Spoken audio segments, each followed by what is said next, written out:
Ces 3 jours ont été difficiles pour Marianne Aching. Son patient a été admis aux urgences de l'hôpital national de la capitale ougandaise Kampala. Mais malgré son état, lui obtenir un traitement immédiat ne fut pas aisé. Il ne pouvait pas être inscrit sur la liste ce jour-là. Il y avait beaucoup de personnes qui devaient subir une opération. Donc il a été reprogrammé pour le prochain jour. Mais même comme cela, nous avons dû attendre jusqu'à 1h30 du matin et son état empirait. Il avait besoin d'oxygène, ce qui a aussi pris du temps.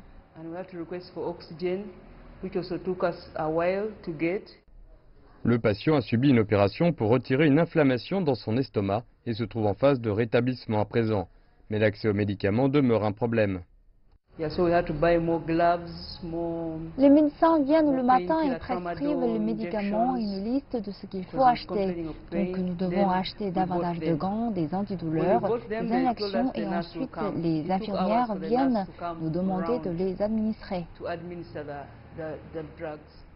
Son patient fait partie des milliers de personnes en Ouganda qui ne peuvent pas recevoir les médicaments nécessaires de la part des hôpitaux publics du pays en raison d'une pénurie.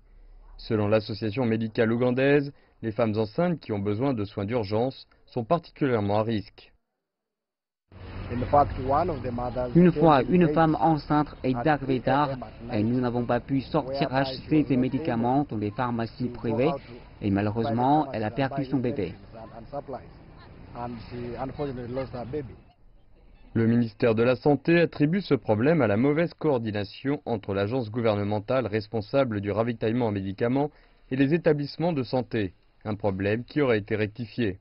Ce n'est pas nouveau que les hôpitaux publics en Ouganda soient à court de médicaments essentiels.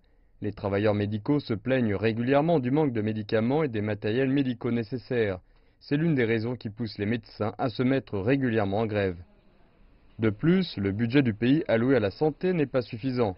Pour cette année fiscale, le gouvernement a alloué seulement 600 millions de dollars pour la santé. C'est vrai que les hôpitaux sont à court de médicaments et quand il n'y a pas de médicaments, les hôpitaux ne peuvent pas faire grand-chose. Mais vous savez, les fonds disponibles du gouvernement pour les médicaments ne peuvent que fournir environ 48% des besoins totaux en médicaments de nos établissements publics. Donc les gens doivent se débrouiller.